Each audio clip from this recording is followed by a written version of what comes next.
Comme tu peux le voir, je suis à Phuket depuis quelques jours. Je vais t'emmener avec moi aujourd'hui et je vais te partager comment trouver une idée de business rentable. Et reste bien jusqu'à la fin de cette vidéo parce que je partagerai vraiment 3 idées que tu peux lancer en partant de zéro pour créer un business rentable aujourd'hui. Donc c'est parti.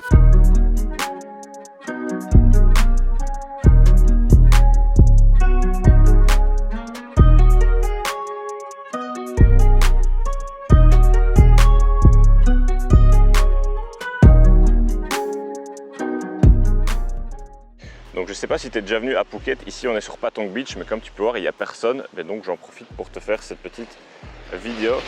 Donc on va parler de comment trouver une idée de business rentable, parce qu'il y a beaucoup de personnes qui veulent se lancer, des amis à moi ou voilà, des personnes qui regardent les vidéos et qui me disent « Alex, moi j'aimerais bien me lancer, créer un business pour gagner de l'argent, mais j'ai pas d'idée, je ne sais pas par où commencer ».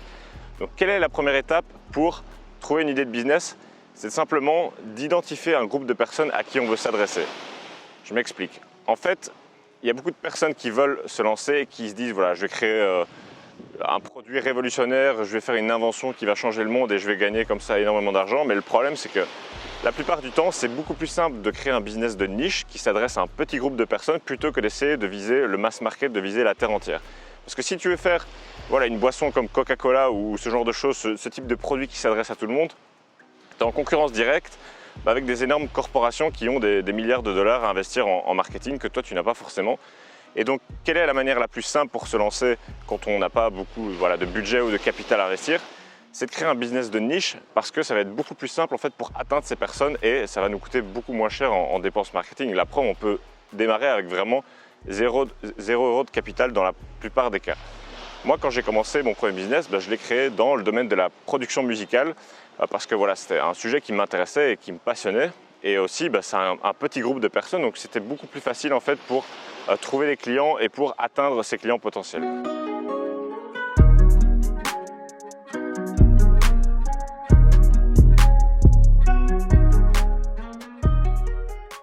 Bon, je me mets un petit peu à l'ombre parce qu'il fait assez chaud, mais la prochaine étape, ça va être d'identifier quels sont les problèmes, quels sont les besoins ou qu'est-ce que les personnes que tu as choisies demandent. C'est-à-dire que dans un marché donné, il y a une certaine demande pour un certain type de produit et où il y a certains problèmes et besoins qui ne sont peut-être pas encore résolus ou que tu pourrais améliorer la solution qui est proposée.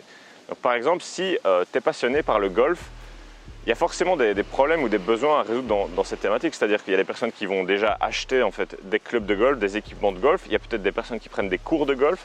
Donc tout ça, c'est des opportunités pour toi, identifier quelle est la demande, qu'est-ce que les gens veulent, dans quoi est-ce que les gens dépensent de l'argent, et ça va te donner des indices pour ton idée de business. Donc par exemple, moi, quand j'ai commencé dans le domaine de la musique, j'ai proposé des formations, c'est des cours vidéo sur Internet que je propose pour aider les personnes à tout simplement améliorer leur musique et à créer de la meilleure musique sur leur ordinateur. Donc évidemment, il faut adapter ça à ta thématique. Peut-être que dans ta thématique, une formation, c'est peut-être pas l'idéal et peut-être que tu pourrais vendre par exemple des produits physiques en e-commerce ou ce genre de choses, ou peut-être vendre des services, du coaching. C'est vraiment à toi d'adapter. Donc voilà, ça c'était les critères de base, mais j'aimerais bien aller un peu plus en détail pour te donner des explications concrètes. En fait, je vois beaucoup trop de personnes qui se disent « je veux réinventer la roue, je veux créer un produit totalement unique, totalement innovant ». Mais la manière la plus simple de se lancer et de créer un business rentable assez rapidement, c'est de prendre quelque chose qui fonctionne déjà et de l'améliorer.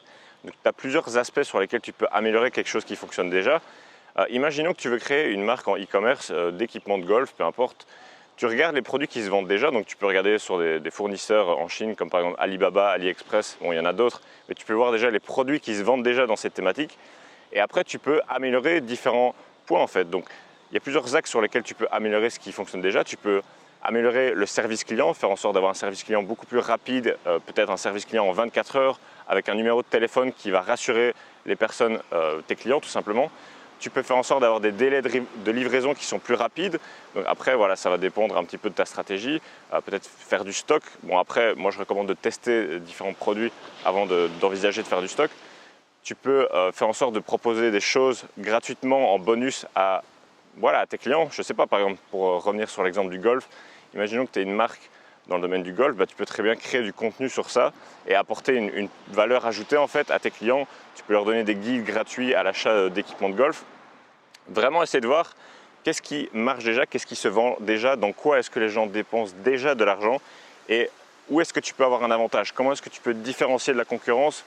Parce que le but en fait pour avoir un business rentable, c'est quoi la clé pour avoir un business rentable? C'est d'arriver à avoir un edge. Donc, c'est d'arriver à avoir un avantage sur la compétition de quelque manière que ce soit. Donc, ça peut être de faire en sorte que le produit amène de meilleurs résultats. Ça peut être de faire en sorte que certaines limitations apportées par le produit d'un compétiteur soient enlevées. Par exemple, je ne sais pas, il y a une personne qui vend une formation sur comment perdre du poids, mais il faut faire de l'exercice. Si toi aujourd'hui tu arrives avec une formation qui permet de perdre du poids sans faire d'exercice, ben ça en fait tu as réussi à faire en sorte d'enlever une limitation que tes concurrents avaient. Donc voilà, il faut voir aussi avec des produits physiques, peut-être que tes concurrents vendent certains produits physiques, mais il y a un petit inconvénient, un petit défaut. Si tu arrives à résoudre ça et à trouver un autre produit qui donne le même résultat sans avoir cet inconvénient, ben là, voilà, tu as un business qui est rentable et puis tu peux continuer à exploiter ça.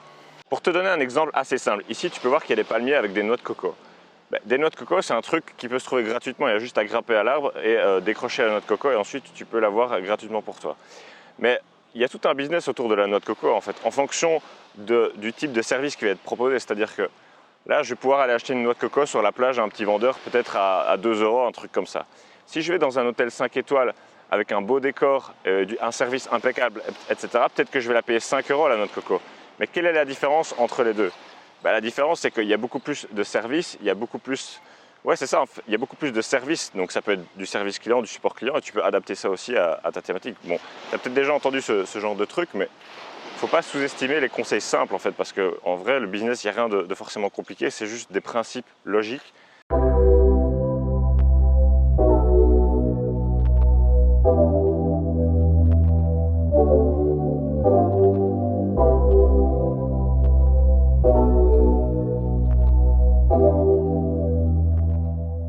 Aussi, ce qui peut bien fonctionner, c'est de trouver une nouvelle utilisation à un produit qui existe déjà. C'est-à-dire que s'il y a un produit qui se vend déjà et qui fonctionne déjà bien, tu peux peut-être trouver un nouvel angle marketing, tu peux peut-être trouver une nouvelle utilisation à ce produit. Par exemple, je ne sais pas, tu as déjà forcément vu des élastiques, tu peux très bien prendre ces élastiques et les vendre sous l'angle marketing d'accessoires pour cheveux pour femmes. C'est-à-dire que fondamentalement, ça va être à peu près le même produit, un peu déguisé, modifier un petit peu la texture, etc. Mais tu vas le vendre à une nouvelle catégorie de personnes et ça en fait, ça peut très bien être une idée de business rentable. Bon, c'est pas forcément ce que je te recommande de faire parce que ça va être des marges assez faibles et des produits avec une faible valeur perçue, mais c'est pour te donner un exemple concret de, regarde autour de toi, peut-être qu'il y a des produits qui sont vendus à un certain type de personnes et qu'on pourrait en fait les vendre à d'autres types de personnes avec plus de valeur ajoutée.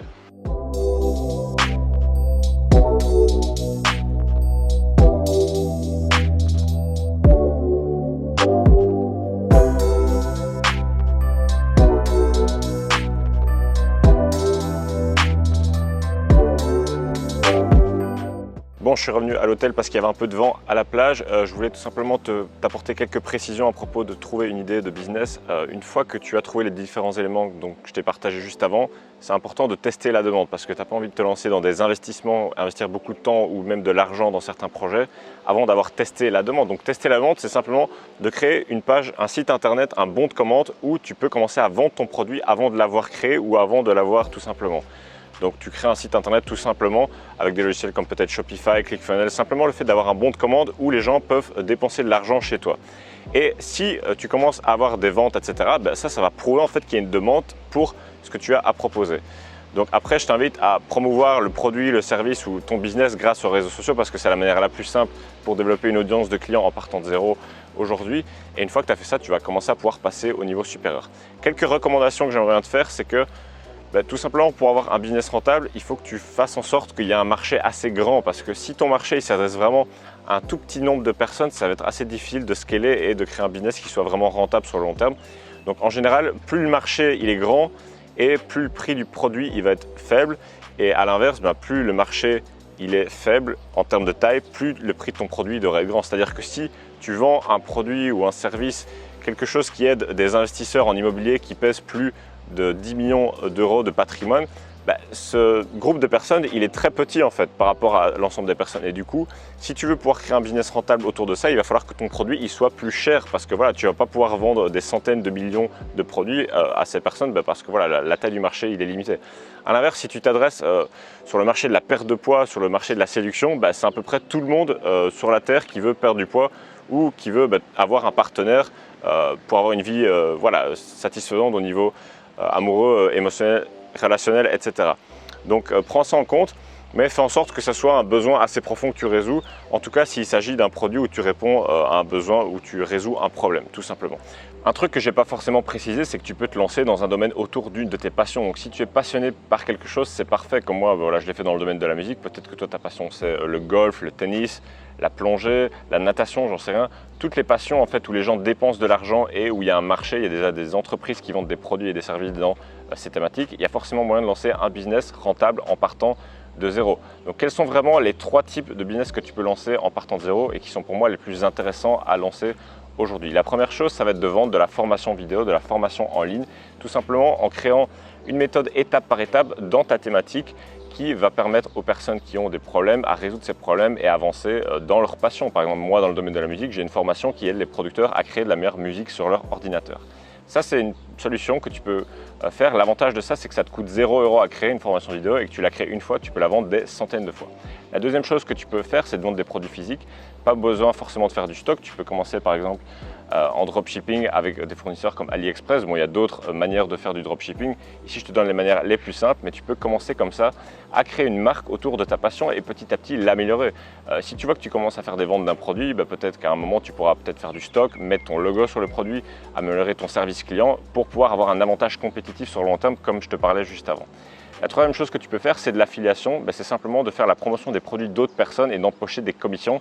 Et c'est intéressant parce que tu as besoin de rien faire pour commencer. Tu n'as pas besoin de trouver de produits, tu n'as pas besoin de créer de produits. Tu vas sur des plateformes comme OneTPE ou Clickbank.